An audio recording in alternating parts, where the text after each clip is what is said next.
Hello, everyone. Good afternoon. It's 2:01, but I see people are still joining us, so give another couple minutes before we get started.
All right.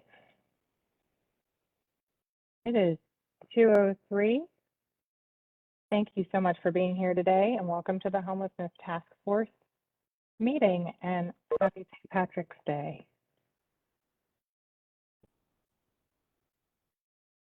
We're going to go ahead and get started. I'm Susan Buccino and I am the director of the Division for Homeless Services in Louisville Metro and the Office of Resilience and Community Services. So welcome today. I'm co-hosting this meeting with Tanika Laird, who's the director of the Office of Resilience and Community Services, Natalie Harris, who's the executive director of the Coalition for the Homeless, and Brandy Scott, who's the director of the Community Coordination at the Coalition for the Homeless and the Continuum of Care. So just a few ground rules and thoughts as we get started today. First of all, this meeting is being both recorded and live streamed. It's being live streamed on our RCS Facebook page, and we're welcoming members of the media who are attending as well. So as we move through this conversation, we want to make sure that, homelessness can be somewhat contentious for some people because it's a difficult topic and a very complex topic. So we just need to remember to be respectful on this conversation. All participants right now are muted on entry. And so when we get to whether you're a presenter or questions, remember to take yourself off mute, but please keep yourself on mute while others are presenting. The presentation, as you can see on the left-hand side of your screen, if you need something to be enlarged, there are little controls that say plus and minus, and they zoom in and zoom out so they can enlarge any text on the screen if you need that to be any bigger.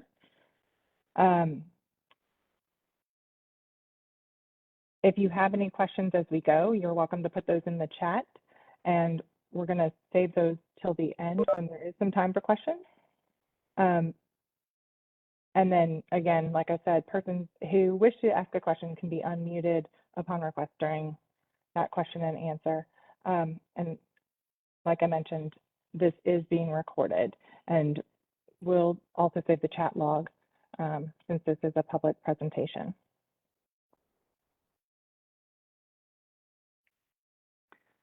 So we have a great agenda today. We welcome Marilyn Harris from the Office of Housing to talk about where we are with American Rescue Plan funds right now as far as housing projects go. We're going to hear about the Hope Village from Stachel Bussey and Angel Todd. We're going to hear about the Another Way program that Goodwill is operating with Sharon Allgaier. We'll have some subcommittee updates, and then again, we'll move to questions at the end. And so without further ado, I'm going to turn this over to Marilyn Harris.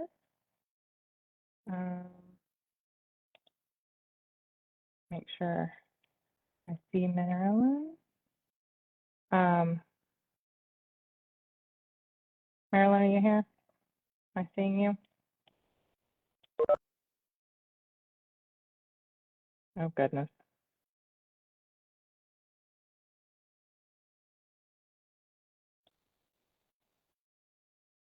She's here, Susan. She is here? Okay. No, Marilyn, I you don't. ready? Oh, you don't see her here?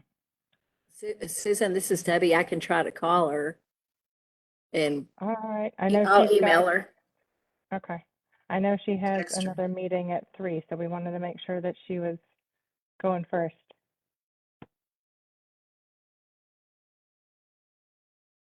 I will let you know what I find out. Okay.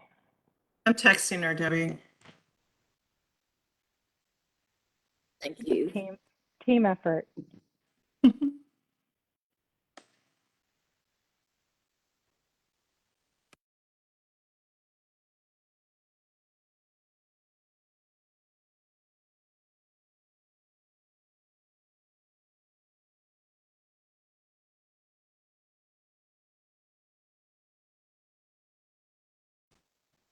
I haven't seen her slides, Susan, but if you want to pull them up, I can tell you what I know about the ARP housing projects while we wait for her.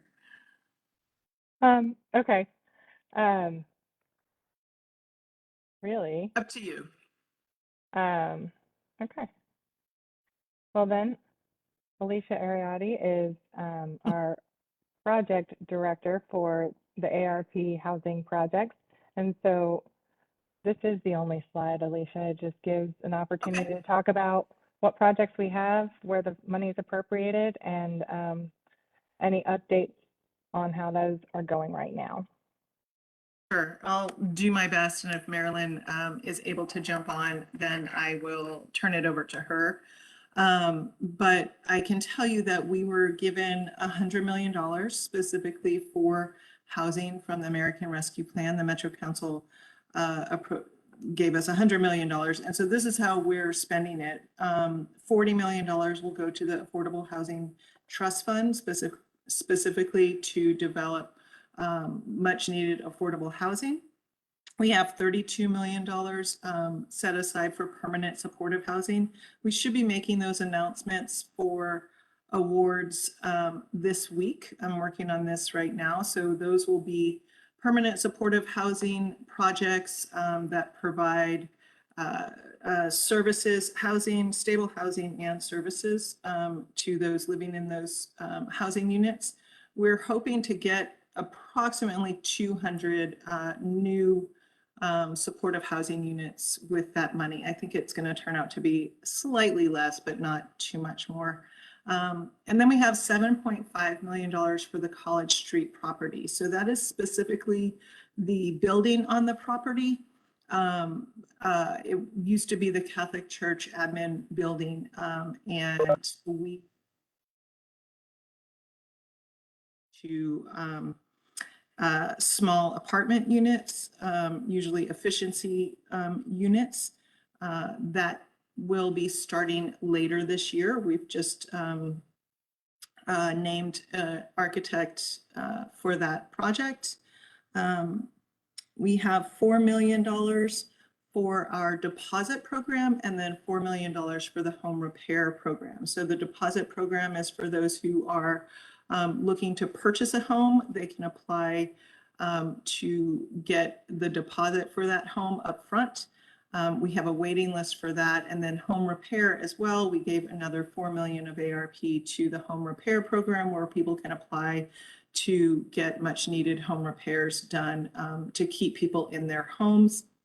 And that also has a waiting list. So we usually get general funds for both of those programs, but both of them are in such high demand that we also asked for some ARP funding so that we could continue to fund those projects and hopefully clear out some of that backlog. So those are the projects that we're looking at. What's not included, and what you'll hear about a little bit later, is the Hope Village that is on the same property as that College Street. $1.5 million of ARP funding is going towards Hope Village, with, probably about 500,000 that is getting the site up to speed, so plumbing and electrical, and then $1 million to Hope Bus to operate that site. So that's kind of my quick overview. I don't know if she had other information that she wanted to give, or if you all have questions about any of these. The only one of these that's the home ownership and home repair program have started. We just closed the RFQ for College Street property, or just chose the architect for that, and permanent supportive housing. We should be sending out award letters this week. And then the Affordable Housing Trust Fund, we hope to have that contract and all the details of that done in the next couple of weeks. And then they will be starting to open up RFPs for those buildings.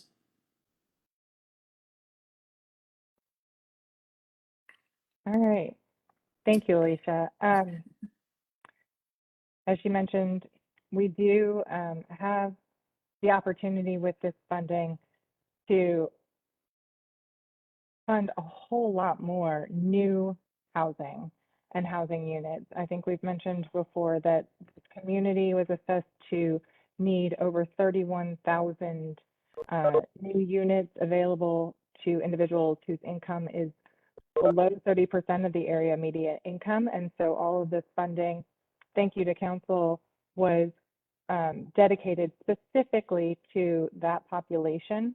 Council had a lot of community meetings to listen to what the need was, and overwhelmingly heard that our top priority as a community is affordable housing and addressing issues around houselessness and housing instability. And so we're very grateful to have this opportunity. We will also mention that that 31,000 number is incredibly large. So, and at this point would cost about or more than $4 billion, if not closer to $5 billion.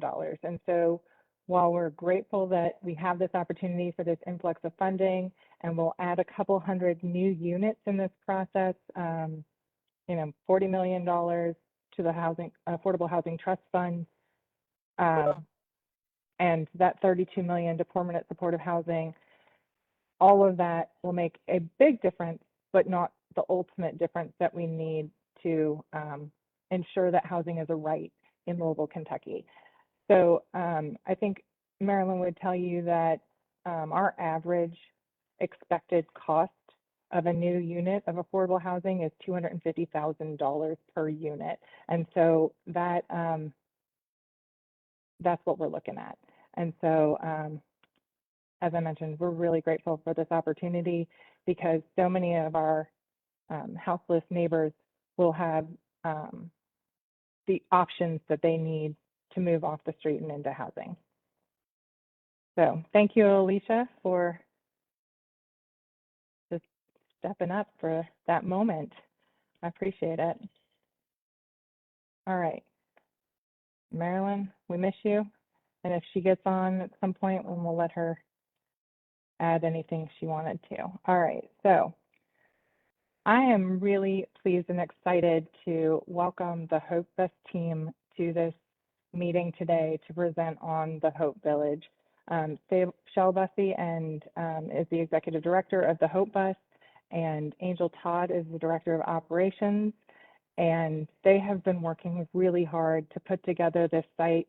And it's just, it's an amazing opportunity for our community, once again, to provide another option for individuals experiencing houselessness.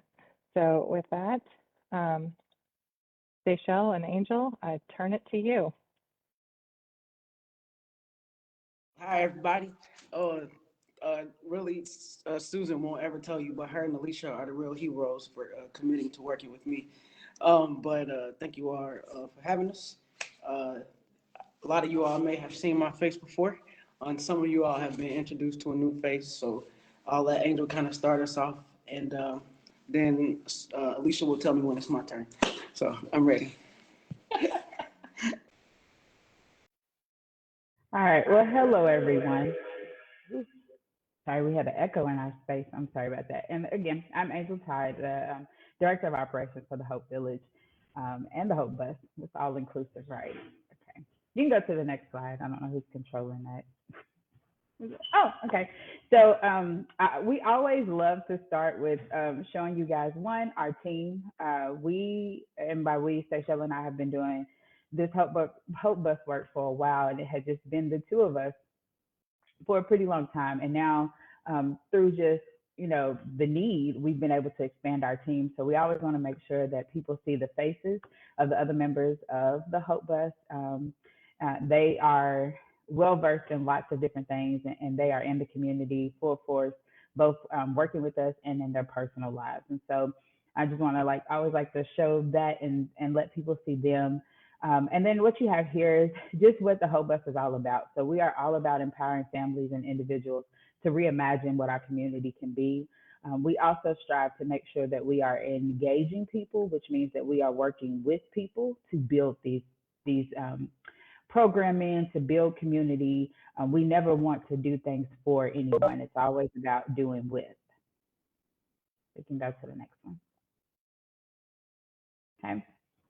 So who we serve as a whole, the Hope Bus primarily serves, and we look at families in the west end of Louisville, We do have a very concentrated area, which is the Shiny area. But as you see, you know, the West End is 60% live below or at the poverty level, and so that is a spot that we hope to impact by building with families to see what does it look like, how do we reimagine what this looks like, and how we can better that community. We also have partnerships and connections with senior living communities throughout our city.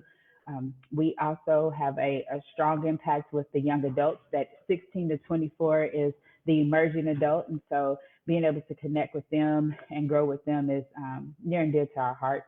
And then what you all are probably most interested about is our work with the houseless individuals and families, which is leading us into this work that we have with the village.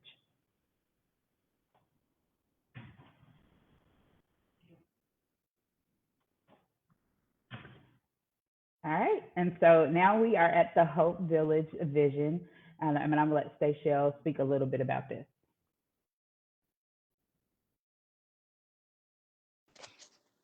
I bet y'all didn't know so many people who told me what to do. So basically, this is what led us to this. Everything that we do is a part of our mission statement. Everything that we involve ourselves in, 89% of the time is also a part of our mission statement. I always like to tell people about maybe 2.5 years ago at this point, I got very, very frustrated, feeling like I needed to do more, feeling like everybody was feeding people, and I just was kind of just thinking, trying to reimagine ways of, I'm sure many of you know that I'm not traditional.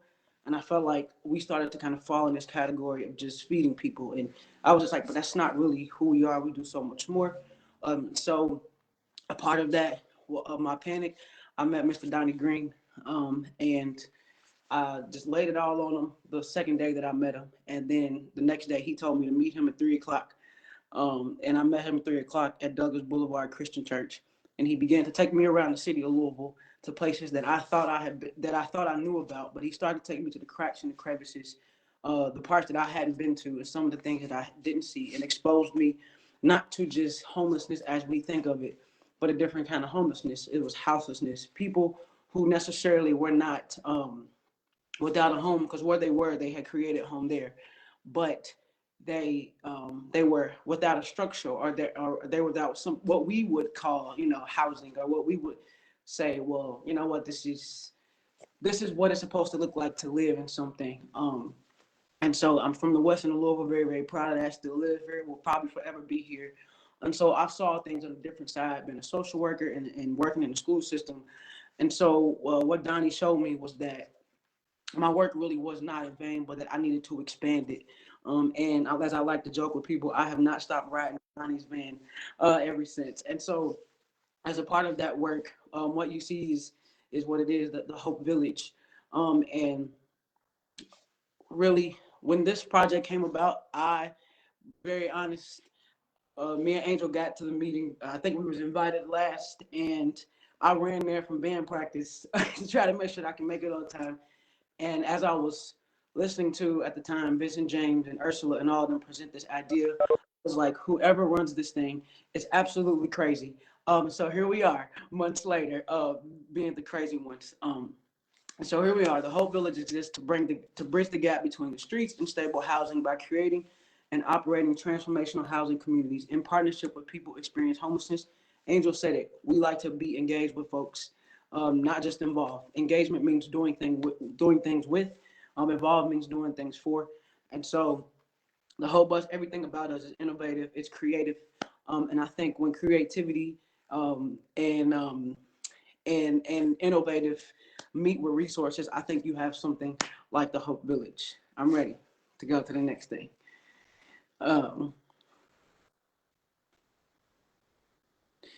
Yeah, so this is just who we are. This is things. We're engagement, we're empowerment, we're encouragement, and we're all about being equitable. I laugh all the time when I see some of the things that we got to report about how we're being equitable and all that. And I look at us and I look at the makeup of our nonprofit and I say, we are the equity, actually. But it's just so many things that we believe in, that we believe that our community needs to do. All of us have to reimagine what it means to be a neighbor. All of us have to reimagine what it means just because we don't understand it doesn't mean it's insane. Just because we don't understand it doesn't mean it's wrong. It just means all of us have to reimagine what it looks like. And so these are 4 words just to make up our theme, our whatever it's called, of our mission statement of the whole village, which is everyone deserves community. And it's our job to walk along our houses, neighbors, and figure out what that looks like. I'm ready. Yeah, there we go. So really, this is the makeup of the whole village, all the things we will offer. If you see in bold, is actually my favorite part. It's city funded, but it's community supported. I've learned a long time in my life because of the way that I've grown up. I grew up in the West End. I grew up poor. I understand poverty. I understand what it's like to have to stand in commodity lines. There's a lot of things that I understand. And I understand, and what I think is that a lot of people look at problems and think money will solve it. Although money is a resource, it's not the only resource. So of course the funds and what we're doing will be reimbursed by the city, but what we really have to think is that it has to be community supported in order for all of this to be successful. It's bottom up and not top down. A lot of our systems start at the executive and then come down to the most vulnerable person. This system here at the Hope Village and at the Hope Bus starts with the most vulnerable person and then somehow makes it to Alicia and Susan and and all the important people, at the top. Our goal was really just to establish and maintain meaningful relationships with stakeholders. We understand the anxiousness around that area, what it means to have houses folks concentrated in one thing. And so we're not just trying to tell people to tolerate this. We're saying be a part of this. We want people to be meaningful. Our motto is always people first, and reimagining ways to offer resources and services to individuals. And one of the things that I'm most excited about is that all those people who sat in the room with us when they were explaining the idea thought it was absolutely nuts. At least 80 or 85% of those people have said, because the Hope Bus is doing it, we trust it, and they've come alongside of us. I'm ready. So all we talk about, and Tamika layer, I hear these words, and also I want to be very upfront. We're also learning too. We're not experts in this word. So what we are learning consistently is about harm reduction. I think a lot of times our society focuses on the eliminating of something, but our focus is strictly on how can we reduce something? What can we do toward some of the biggest problem? Of course, right now, this is COVID-19 is one of our biggest, we're probably really the biggest health issue right now. And so what we're trying to do is do prevention and mitigation practices at the whole village. So we'll have tents and stuff that are placed in a manner with enough space in between them and residents. There will be daily COVID screenings, not necessarily for residents and workers, which will be weekly, but for people who we know consistently want to visit or if they have visitors. So we're trying our best to make sure people practice all the COVID protocols because we want to keep our houses, people safe. We want to keep our staff safe, and we want to make sure that the space is open, as well as just making sure that we do things in a way that helps mitigate COVID-19. And testing will be provided daily by different people, by different partners, which you'll see at the end. And we're going to try our best to have a dedicated quarantine area, which is when we were thinking about this originally, we were thinking about if we could have like kind of this communal housing thing. But of course, the COVID-19 thing made us think very, very differently with individual tents. So we should be able to, do things to mitigate that. Next. One of the things that people are not talking about, our board chair is very, very active in this work. But one of the things that we found out over the course of 2020 and 2021 was that it was not just a COVID-19 crisis, but it was also a crisis in HIV. And people were coming to the hospitals and people were coming to get tested, thinking that they had COVID, thinking that they had the flu, and finding out that they had HIV. And one of the things that we wanted to make sure that we are actually a part of maybe 3 or 4 programs where we're just helping to really mitigate HIV just in the West End of Louisville, in different parts of the community, in the South End, working alongside U of L, and other partners to really mitigate HIV. One of the things that we found out is that usually traditionally in our minds, we think this is a sexually transmitted disease. And although that it is, what we found out is that the rise of HIV is caused by drug use. And of course, our houselessness friends deal with drug addiction. They deal with mental addiction. And so one of our focuses, we wanted to deal with HIV preventative services and the mitigation of it. So we're identifying residents struggling with addiction. How does that needle exchange programs? All those things that can really just help us to crack down on the exchange of fluids, so we can really help with the harm reduction and the mitigation of HIV. So we'll have things, a safe disposal of all drug paraphernalia. We ensure HIV positive residents are receiving healthcare resources to make sure, and we just want to do our best to take care of people. Next. The other thing is, when we talk about harm reduction, there is really no secret that what we're dealing with in the city of Louisville is violence like we've never dealt with it before. Um, and so what I wanted, most of the people who you saw on that picture before, people who are coming to work with us, Angel has spent, before she came to decide to be crazy and work with us, she spent 17 years at Marriott, being trained as a trainer, understanding things around mental issues, understanding things around addiction issues, but really understanding this thought about trauma informed. And sometimes I think people use it as a cop out. But when I say trauma informed, what I'm talking about as a society as a whole, what we have yet to really do is figure out how to decriminalize poverty and how to decriminalize mental health and how to decriminalize addiction.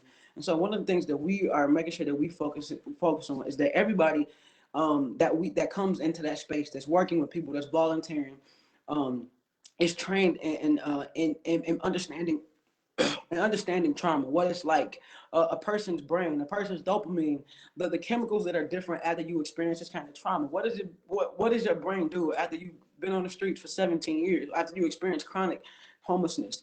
And so our thoughts around this are around positive interactions, not perfect. What we also want to do is to be able to start establishing these relationships and repairing what's been done in this community. And we have to start with decriminalizing poverty and understanding that there have to be alternative responses. When somebody is experiencing a mental health crisis, they need to be able to have somebody showed up who's versed in mental health. If somebody is experiencing an overdose or addiction or something is happening, then we need to be able to have people respond to that in a manner and who's trained in that. And so, of course, we'll identify the residents who are struggling with addiction and mental health issues. As we are learning all of this, we understand most of our service providers will tell you there are very few services that help people who are dealing with dual diagnosis, mental health and addiction. And so one of the things that we're trying to do is provide services around that, and really reduce the violence that is happening to our vulnerable folks. About 6 or 7 months ago, people were going around targeting camps that had trans folks, and they were doing things to trans folks. Sometimes you saw it where camps were being set on fire. Well, a part of that was an attack on trans folks or folks that were LGBTQ, stuff like that. And so we wanted to create something safe and stable for people who are LGBTQ. And I believe, and I don't know if this is Richard, but I believe that women and folks who are LGBTQ are the most vulnerable population of the vulnerable population. And of course, we just saw this big old article come out about alternative response methods to incidents. We are in the 4th district, or the 4th division, and I think the 4th division is first up to deal with the alternative response to policing. And so we want to be a part of that. Next. Here's just what you can see. This is just kind of how we're going to be set up. Staff 24 hours a day, outreach teams and workers, grassroots organizations. And I really like to highlight the work of grassroots organizations who are often forgot about. Just in case y'all don't know, we are grassroots. We got it out the mud. And as Leo put it, a scrappy nonprofit. And the way we've been able to do this work consistently over the last 2 years is we've been working with grassroots organizations, people like Jacob Slater, the Forgotten Louisville, who have been on the ground doing this work for so many years. A lot of what we've done is just ride along and see and meet people and do different things. And that's very, very important to me, to keep our grassroots folks involved. Site upkeep, weekly trash removal, sanitizing everything, resident-led cleanup crews. One of the things that I like to talk about is the pop-up shelter that we ran in 2021. And we learned a lot. And we learned that houses people, when they are provided with parameters and they understand the rules, that they will govern themselves accordingly. And so COVID protocols and detox stations and support, all those things, guidelines. Of course, every resident will sign a resident agreement, understanding what it's like to be a part of this particular community. We always want to emphasize communal oversight and accountability, what I like to call the A train: accountability, autonomy, and agency. We strive for We don't strive for perfect interactions. What we do strive for is to teach people how to reintegrate themselves into community, what it's like. And all of us have to think about this, which is why we kind of have this tier model of how we're going to of accountability or how we're going to discipline, because these people are learning how to live like again. And I always like to think of it as therapy. What happens when somebody has a stroke and then they have to go somewhere and they have to relearn some of these things that should be muscle memory, but they're not. And so that's why we have this tiered model, which is mild, and then moderate, and then severe. Every time it gets severe, which it would include something like sexual abuse or violence, then we have to go beyond the safe outdoor space to reach out to law enforcement or the law enforcement to see what we need to do or how we need to deal with that. Next. This is really it, y'all. I love the Hope Bus. We are real people, and we want to serve real people, and we believe that when we serve real people, we get real results, and it helps all of us reimagine. And this is something that we say around here all the time. While this is not an ideal solution, point four, while this is not an ideal solution, it's an opportunity to be collaborative and help us all reimagine how we care for our most vulnerable population. Again, it's not a solution that everybody agreed with, but it's just time to try something different. And since they want to reimagine solutions, I imagine that you got to reimagine who those resources get to. And we are a product of our city reimagining what it's like to literally take care of our most vulnerable population. And so that's just what it is. Hope is a bridge for all of us. I often like to say that people romanticize hope, but it's not. Hope is gritty. Hope is making a decision. Am I going to get up today or am I not? Am I going to kill myself today or am I not? Am I going to make the extra effort? What can I do? What is the one thing I can find to help me make it to my next step? And I hope that the Hope Village, for about 60 of our house's residents, become that one thing that gives them the drive to want to do something different or to want to make their life stable and safe and get them to where they want to get to. And so I think I got how many more slides I got? um, and as we move toward this, I don't know if Susan's getting the other slide, and I always want people to think about this. There are a lot of, we learned the statistics. There is over 3,000 service organizations in Louisville. 2,000 of them, over 2,000 nonprofits. What I like to say distinguishes us when we talk about real results from real people. What I like to say distinguishes us is we do effective work, not just good work. You can go anywhere in your city and find nonprofits and find service organizations and find people who are doing good work.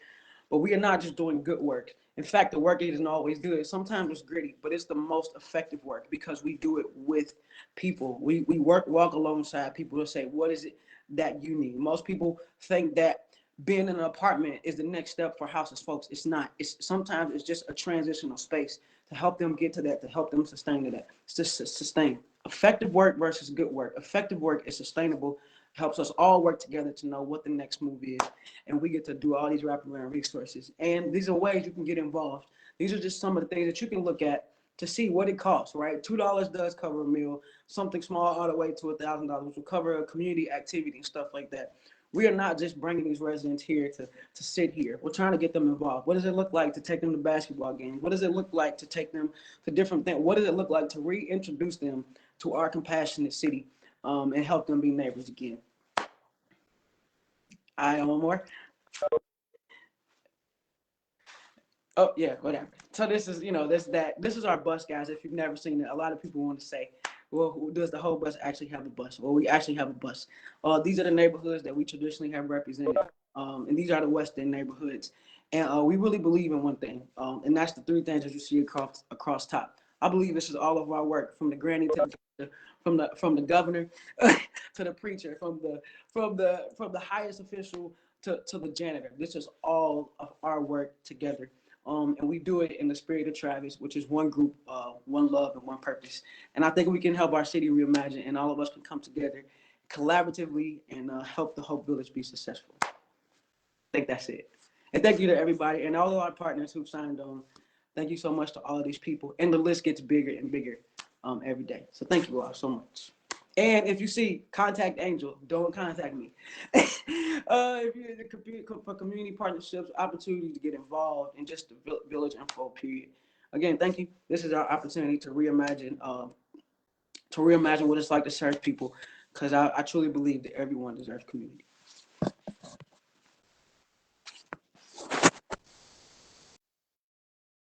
you so much, Seychelle. It has been a privilege to work alongside you on this project and really learn from you and your experiences with community. So I appreciate this opportunity and partnership. And I am looking forward to this reimagining and actually executing and getting residents into Hope Village. So thank you for being brave enough to take this on instead of just saying that whoever else does it is crazy. So I think I've been excited about watching this come together. So I appreciate it.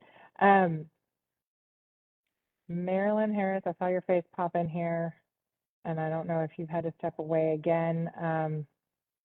If you wanted to revisit anything or add thoughts on affordable housing and how that is before I know you have to leave us for another meeting.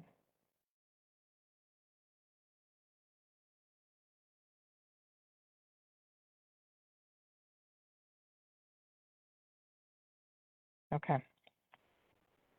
I think I said earlier that Marilyn was the Office of Housing, but she actually has had a recent promotion, and I know she's got a lot of stuff going on. So, Marilyn, thanks for, oh, there you are. There's your face again. Sorry, the call okay. came in.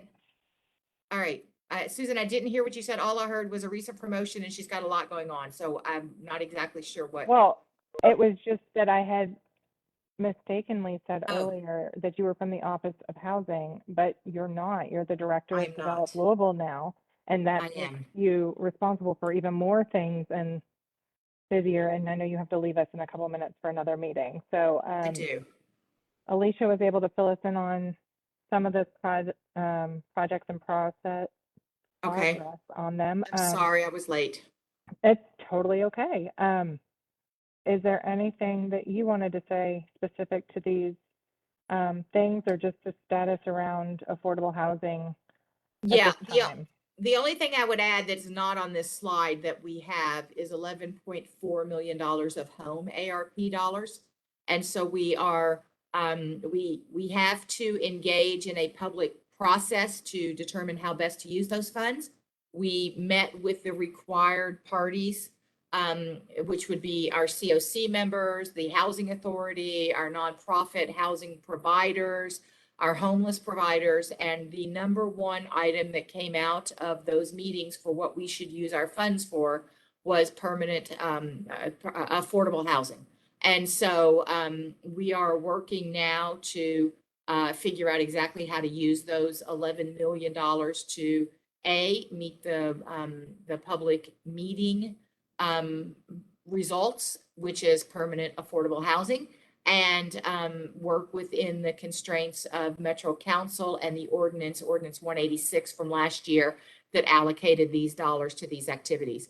And one of the things that we are very much trying to do with those funds is to provide some assistance to our homeless shelters and do some necessary renovation and repairs to those facilities. So we are working on a plan and getting ready to present that to the mayor and Metro Council and try and allocate some of these funds to that activity. So that's what's not on here is there's $11.4 million of home that has to be used for affordable housing.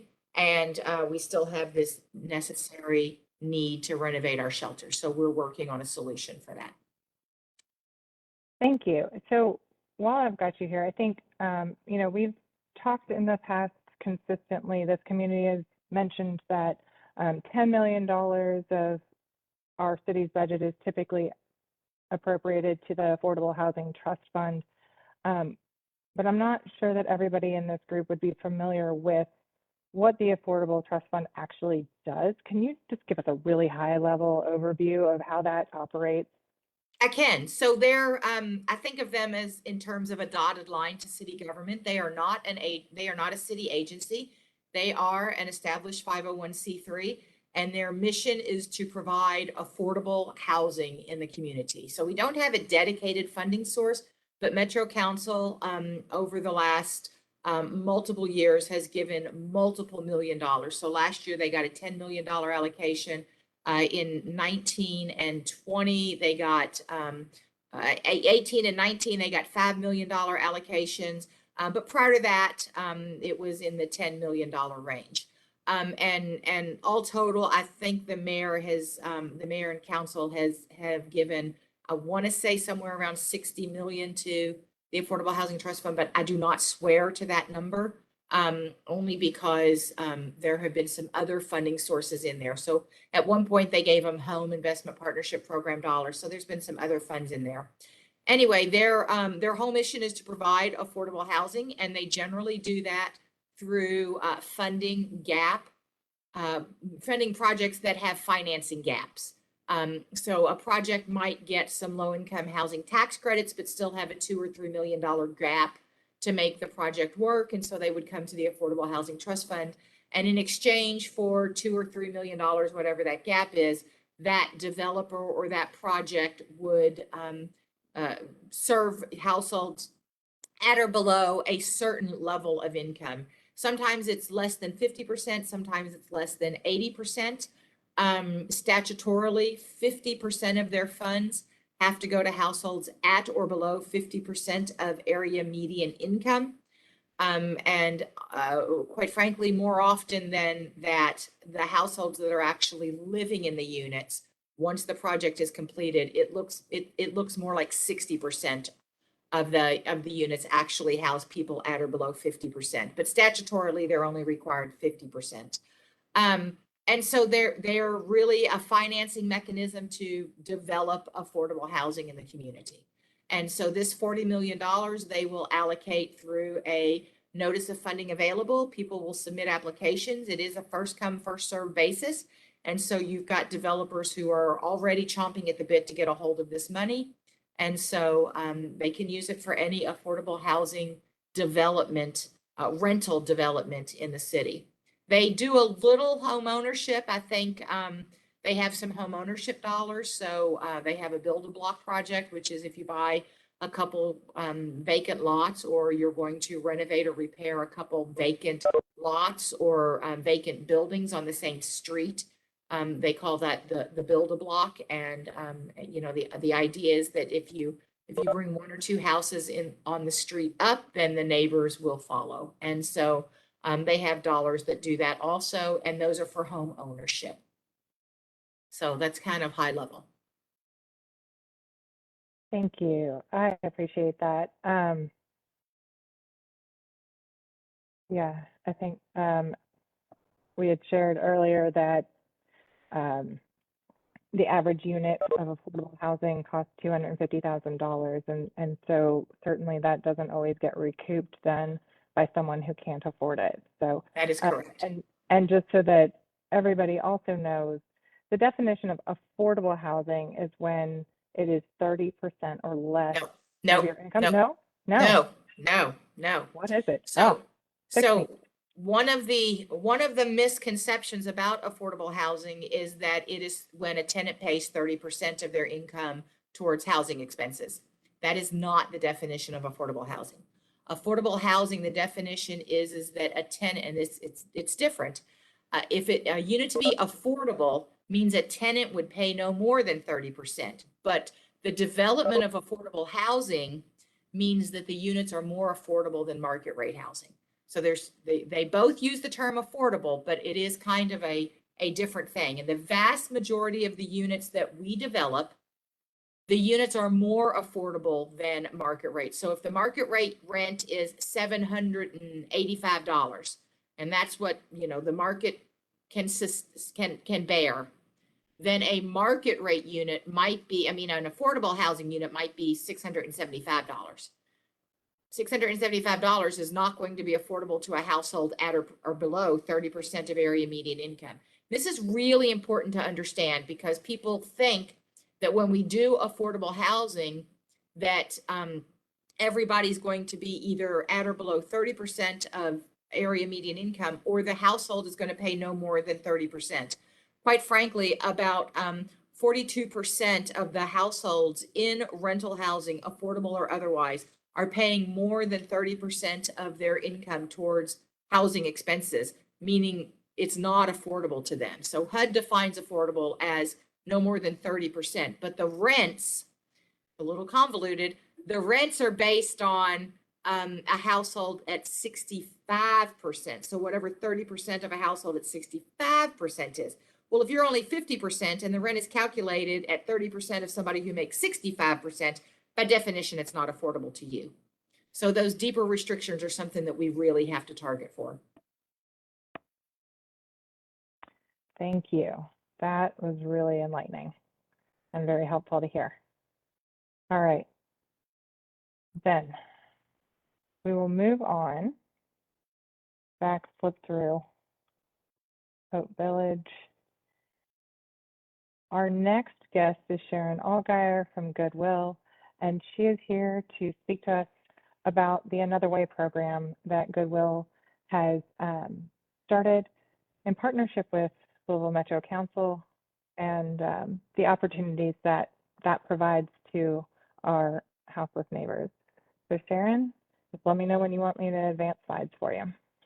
Thank you. Can you hear me, Susan? Awesome. Okay, so I thought I would start off at how Another Way began.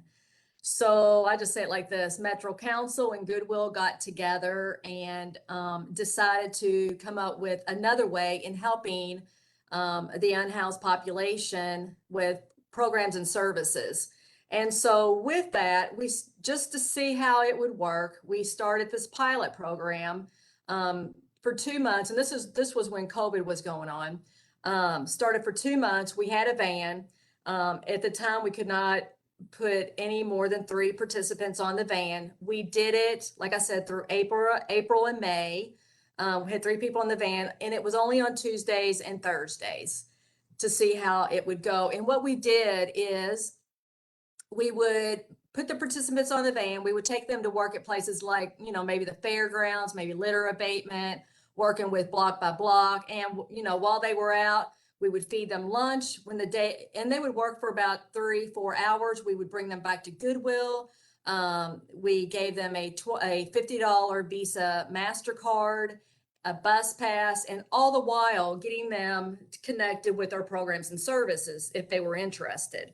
And so this was a pilot program to see how it would go. Well, to make a long story short, it was a huge success. And so what we did is we kept the program going. We started it back up in September of 2021, and it's still going on today. So with that, I guess go ahead and start the first slide, Susan. And what I do, I kind of like to show things by pictures because to me, I believe pictures are worth 1,000 words. So these are some of our photos of our participants and our team and our Another Way van. So I love our van. I call our van Old Blue, and it's easy to see on the street. But the way we do this is we work now Monday through Thursday. And, we take our day off just to, do catch up. But Monday through Thursday, we're out on the street. We're out anywhere between 10:30 and 12 o'clock. And in working areas, the streets of West Louisville, the South End, Oxmoor, Westport Road, on and on. And we go to the areas that are most where we see the most homeless and panhandlers is what we do. And so we get 10 to 14 people on the van, and that's kind of how it started. And like I said, we take them to places to work, like Fair Expo Center. They'll do litter abatement. And so moving on to the next slide.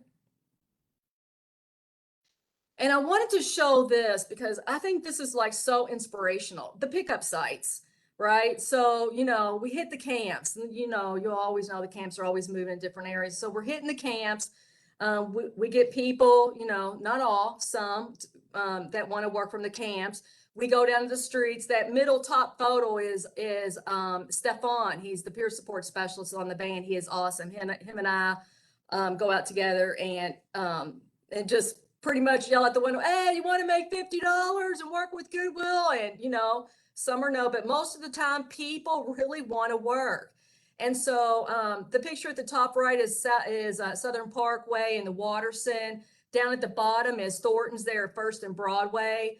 The middle photo down at the bottom is Oxmoor Mall. And then the picture down to the right is a camp off of New Cut Road. So these are some of our pickup sites. Next photo.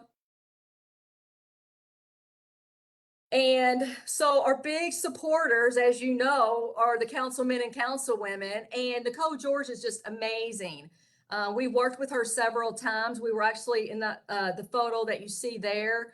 We're at her camp, which is on the corner of Louisville Avenue and Almond Avenue. And as you can see, the photo to the top right is all the trash we got for the day. What I love about the councilmen and councilwomen when they work with their participants, the kind of informal, you know, what they do, but also what's really cool is watching the council work with their participants. And so there's another photo at the bottom with Councilwoman George, and actually that was last week. So next slide. This is working with Kevin Triplett and also legislative assistant Dan Luckett, and we're doing litter abatement down on Con Street, Taylor Boulevard. And, you know, I want to say this, like, you know, I can show all the pictures and everything, but when the participants are on the van with us throughout the day and we're working with them, we're having lunch with them, we're talking to them, you really get to know them. We have it to where the participants can ride up to 5 times on the van. And the reason we decided that instead of just 1 or 2 is because we kind of get to know them. Like, you know, they don't really talk to us at first. They're kind of just observing everything. The more we talk, they start telling us their stories, especially through lunch. And by that time, we figure about 3 or 4, maybe even more. But once we bring them back to the resource center, we tell them about our soft skills classes that we have going on. I mean, there's all kinds of incentives. Plus, there's always snacks and coffee and things like that. And once they finish that class, they can go on to another one called Good Start, and then the most famous, here one at Goodwill is Rise, where it's a 2-week class that they go through from 9:30 to 1:30, where they get a $300 stipend, a fitness package, Kroger gift cards. They get to partner with a career coach, on and on, to where we help them with housing and jobs and, you know, all the rest. But I want to throw that in. Next slide. And this is working with Marcus Winkler and his legislative assistant, Kip Epperly. They're actually out there at Chamberlain Road by Ford, picking up all the trash. And, you know, we asked the participants one time, what do you like to do? Do you like working at the fairgrounds? Do you like doing litter abatement? You like working with blah, blah, blah? You know what they said? They like it all. And they like it because it's a variety. And most of them like working outside. So next slide. These are some other photos, like I was showing the ones with the councilmen and councilwomen, but the top photo up there to the left is our participants working at Block by Block. The top right is they do a lot of work at the Kentucky Fair and Expo Center. That's them cleaning the benches, getting the seats, getting ready for an event. We've had them to where they have put up the set up for the cheerleading competitions and, you know, set up for the circus, on and on and on. So those are some of the photos there. Next slide. And also what I wanted to show is, as you see Steph on there in the middle talking to the participants, this has grown so big. It's a good crazy that word has gotten out of what we do. And sometimes we have to select who's going to get on the van. Like, you know, okay, if you've ridden 3 times, we want to get you in Goodwill in the resource center and, you know, get somebody new on the van, which is good. So that's what we're asking the council right now. I'd like to have more vans, more staff, on and on and on. There's also some photos there when they come into the resource center. We're actually working with them to see, you know, what they're interested in getting into, what their needs are. And the picture to the bottom left is one of our participants that is like super happy. He worked with us one day and it was raining cats and dogs and did not care and loved it. And we got him a clothing voucher where he got some nice dry clothes. And, you know, the photo at the bottom is our career coach, Rose, working with the participants as well.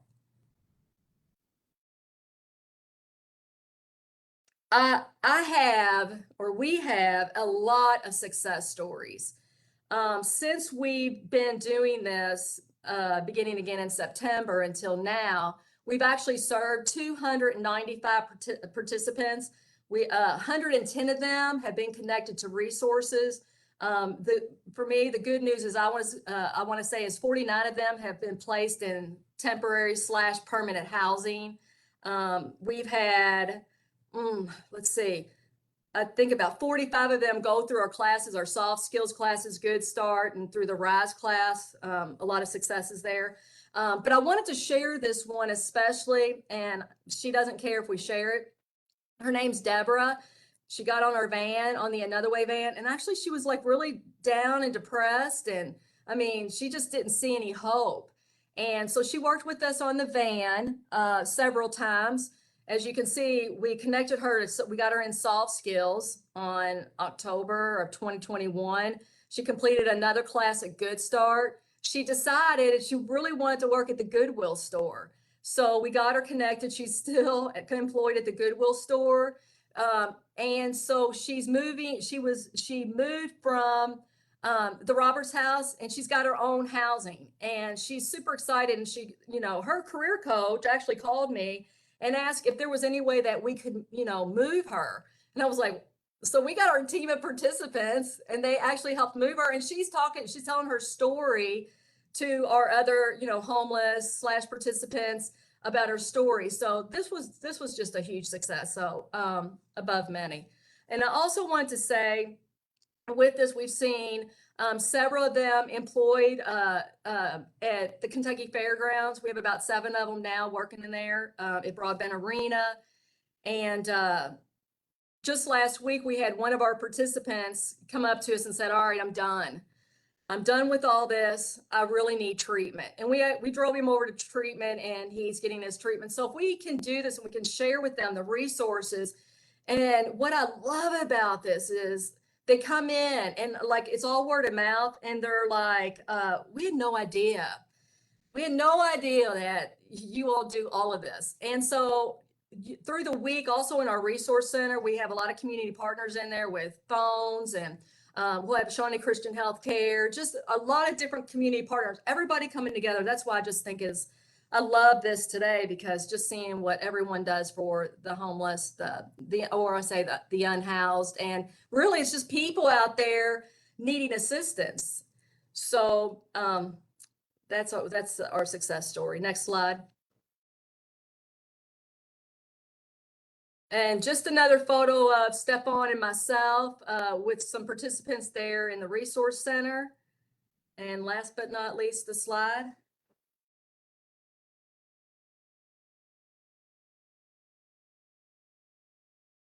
That's it. Well, yeah, we'll do questions in a few minutes after this. Yes. So, thank you, Sharon. I know that so many of our unhoused neighbors need the opportunity to make some money, but aren't quite in a place where they can manage employment, whether that's, for so many reasons, and oftentimes it's so that they can make appointments to take care of their health or work on getting towards housing. And so that's really disruptive to routine employment. And so this provides that opportunity to them to pick up some cash and really be connected with the resources that are so important to moving forward with a stability plan. So I think it's great that people are taking advantage of this, and that we've seen some successes. So thank you for sharing those. Thank you. All right. So we need to talk about other things going on in the task force. Those are our presentations from community partners right now. And as I mentioned, we'll come back to questions in a minute. So the task force has several different subcommittees, and we have people on the call who are able to provide us with some updates.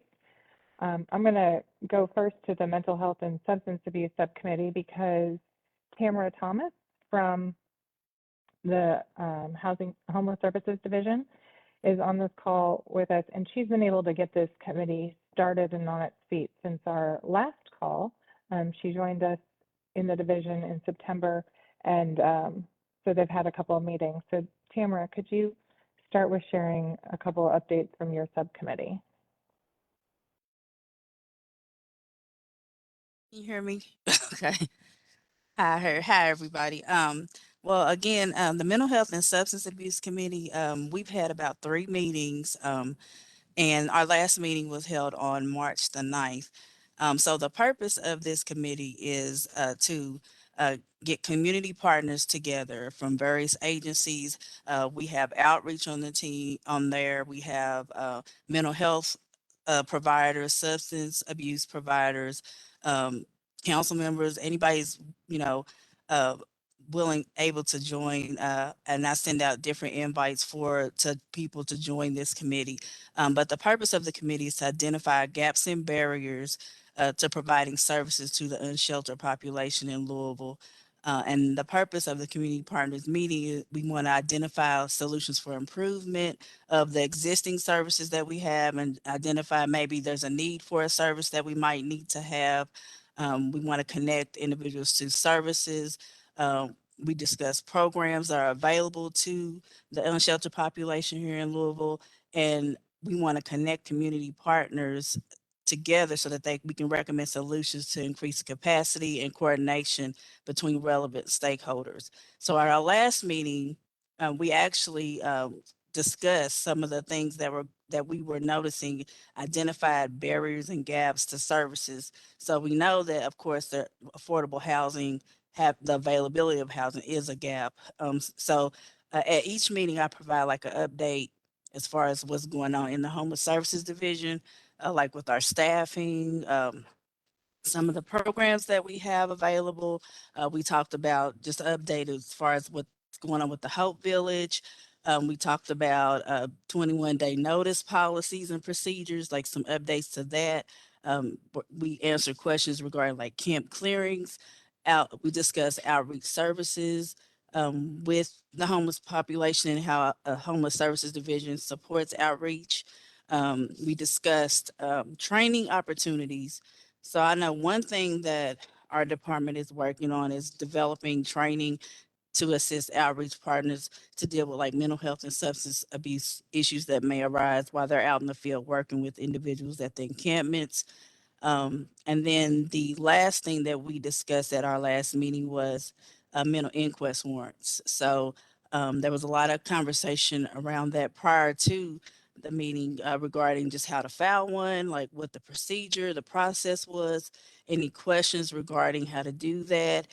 So we provided resources regarding that and just discussing any topics that might come up. So it's pretty much like a kind of open forum to discuss like some of the things that people are actually experiencing while they're out in the field. And then we try to work together to come up, brainstorm with solutions. And then I take some of those things back to Homeless Services Division and Metro staff to see if we can come up with a way for our division to support community partners. So.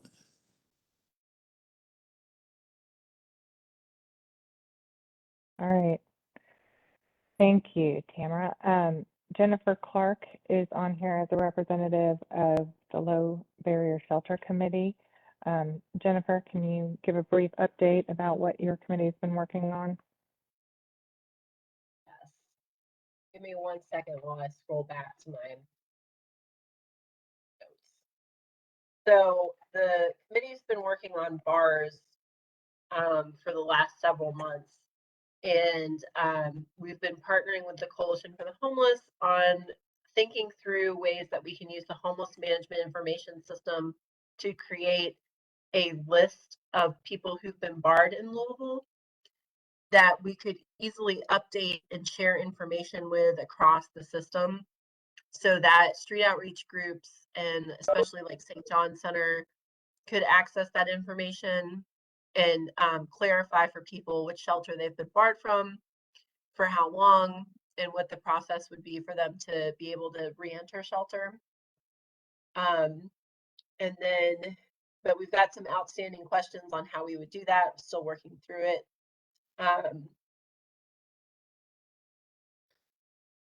And we've also kind of talked about standards around what shelters should bar people for, how long they should be, what we can all kind of agree on as a community around what bars should look like in emergency shelter. And that's been our biggest low barrier issue. We've treated the committee as a peer learning opportunity for emergency shelters to kind of come together and talk through the best way to implement best practices. But that has turned into also a coordination across the system, which has been really exciting. So our next meeting will be in April. We have participation from all of the emergency shelters. So that's been really great. And a big shout out and thank you to everybody who comes to those meetings and tunes in on that work. It's been a great learning experience for me, and I've really appreciated all the participation. Thanks. Thank you, Jennifer. TJ, I see your face. The outreach committee meets every other week. How's that going? So everything. Oops.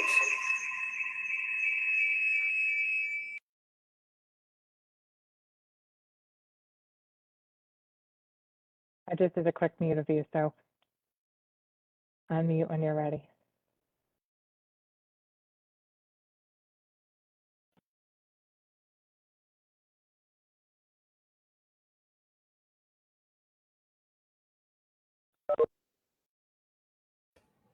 All right, can you hear me? Yeah, so what's going on is my laptop doesn't get as loud, so I'm using my phone and my laptop. My phone is giving me the audio while the laptop is giving me the visual, so I forgot to turn off the phone there. But if you can hear me, here's what's going on as far as with the outreach. So our dynamics is kind of changing a lot. A lot of things have been happening in the city, and so the definition of our outreach is really it's kind of shifting to more of a case management role between my staff. So what's going on now is we are now collaborating with Feed Louisville with the 21 day ordinances. Once a site is being cleared, we're trying to start a new initiative to where individuals are from the encampment that's being cleared will have the opportunity to go into hotels, and then for I think. Oh, sorry, TJ.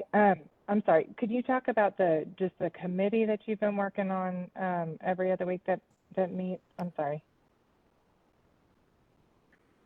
I'm sorry. You said the committee. Yeah. Yeah, the how the outreach committee meets every other week. Oh, you're talking. Okay, you're talking about the encampment. Okay, Mhm. okay. I'm sorry. Yeah. So basically, so with that, I do apologize. So because that comes up also in that meeting as well. So basically, with the committee that meets every 2 weeks, basically we are talking about those individuals that are hard to house. So we have a spreadsheet of individuals that we keep, and the community partners they come on to that. They come on to that call, and we talk about those individuals that are maybe having a crisis at that moment, whether it's mental health, substance abuse crisis, individuals that may be having medical issues that are hard to get a hold of, or get them into different treatment. And everyone comes together to talk about those individuals and see what we can do to get those individuals served. And that's mainly what that outreach program is about, or that committee is about. So I apologize. I thought you wanted me to go further into the other one. No, thank you. I think that committee meeting has been helpful to talk through who is out and about and how we can best get them connected with services. Let's see. The communications committee is headed up here in the Homeless Services Division by Julia Dake, and their last meeting was scheduled for January, and then she was out for jury duty. So the next meeting for that committee will be in April, and we know that there is a need for new members if anyone is interested in participating in that. We are also still looking for someone who can really lead and get behind that aging and unsheltered homeless subcommittee as well. That is a need in this community. We have noticed more and more individuals who are aging and really medically fragile that are on the street and in the shelters both. And so I know Marilyn spoke earlier about some of that home funding and the need to, and that we've heard about shelters needing some renovations. Some of that is to be more accommodating and accessible to the population.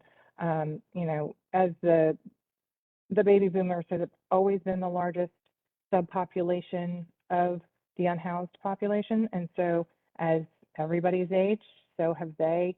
But we also see that just as the cost of living has changed, that population is also gaining people who are newly homeless as well. So that's something that if we have anybody who's interested in that committee, we are always looking for volunteers. So, and then I think that's it. Marilyn talked about the affordable housing earlier. Okay. All right, so now we can come to announcements, questions, and future topic requests.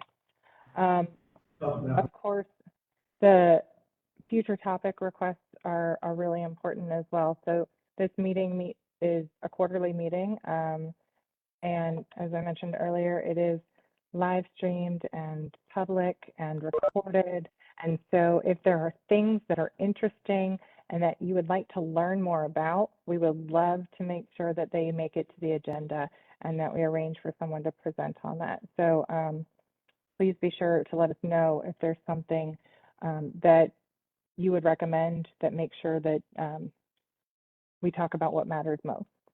I know I don't see any questions that have been logged into the chat specifically, but I know Julia is watching our Facebook feed. And Julia, there are a couple of questions in the Facebook chat.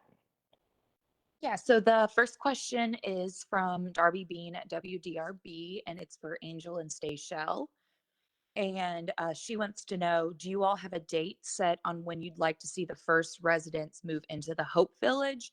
And also for the 24/7 staffing, do you have enough staff members for that, or will you be hiring more people? Okay. Hey, Darby. Give me one second. Let me mute station. Okay. Okay, I just kicked Stayshell out. Sorry, I couldn't get it to mute.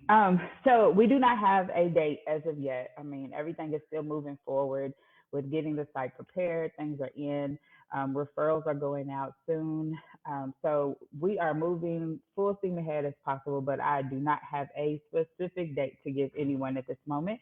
And we are still also hiring some more staff. So we are specifically looking for some people who have some shared experience and that peer support kind of role to come out and help us along with this. Currently, we have our hopeless staff who are already ready to jump in on the schedule and pitch it and help as much as possible, but we are still hiring right now for those positions. Thanks, Angel. We have had contractors working on that site to get it prepared. And of course, a lot of the work, because it is outdoors, is completely contingent on weather. And we are in the rainy season of Louisville, Kentucky. And so there have been a couple of delays in that way. And then, of course, supply chain issues have become a new norm for us, I guess, in this economy. So we're doing our best to get it prepared. But I can tell you that the cots arrived yesterday, and so they're in storage, and we're getting things here. While Hope Bus is getting ready for some of those operational pieces. All right, what other questions do we have? Yes, so we have a second one from Darby as well. It is a two-pronged question. One's for RCS, the other one is for the Hope Bus.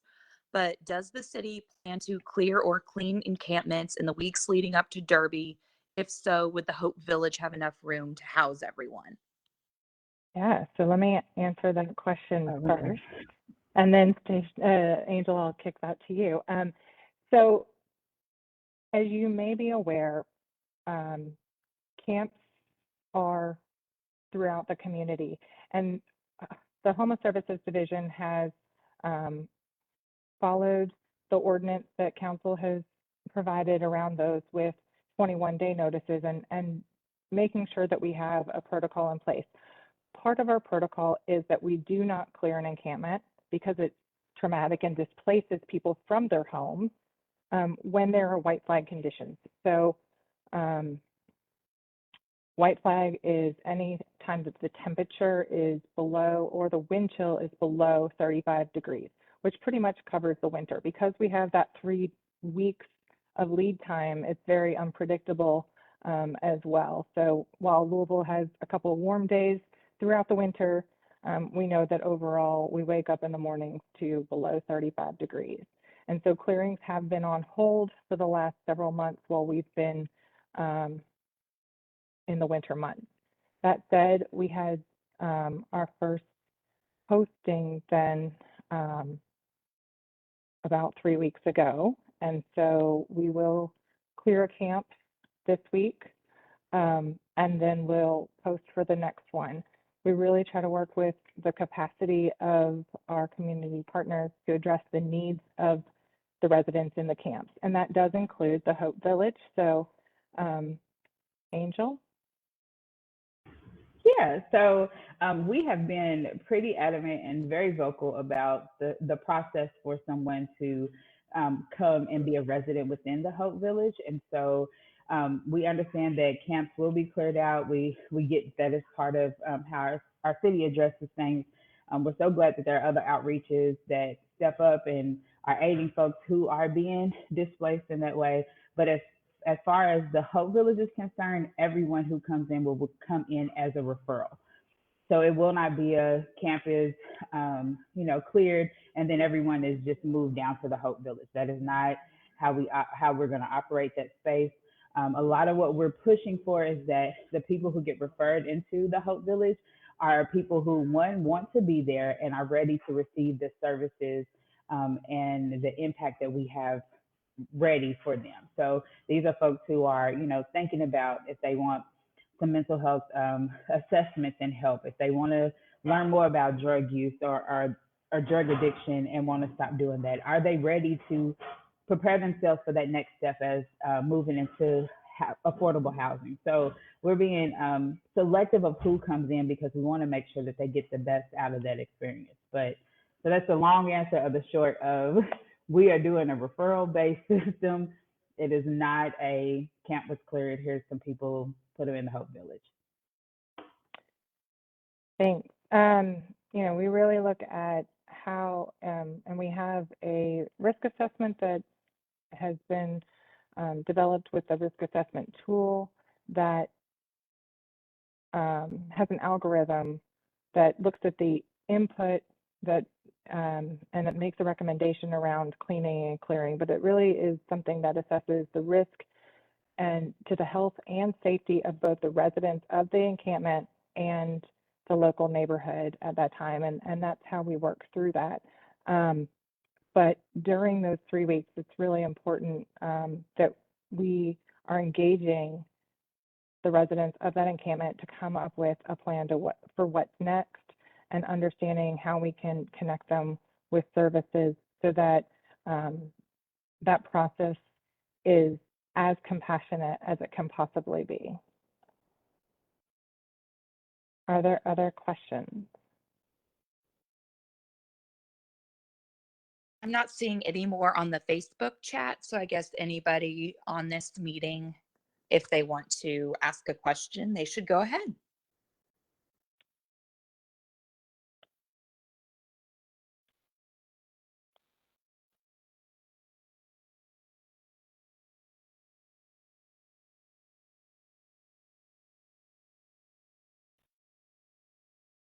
Hearing none, I just want to make sure that you all have the opportunity to see those of us who are in the Homeless Services Division of Louisville Metro. So as I mentioned, my name is Susan Buccino and I'm the director. You've just heard Julia Dake's voice, who's our communications coordinator. Tamara Thomas presented on the mental health subcommittee earlier, and Jake Bush is also on this call as the grants and contracts coordinator.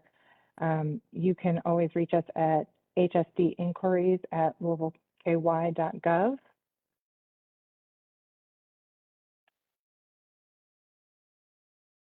And as we mentioned, we are always looking for input around future topics for this meeting, or we welcome on any questions and concerns to come our way.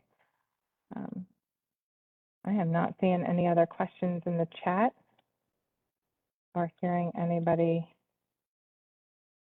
or seeing any hands up. And so I guess that concludes our meeting. Thank you so much for being here, and enjoy the rest of this beautiful day.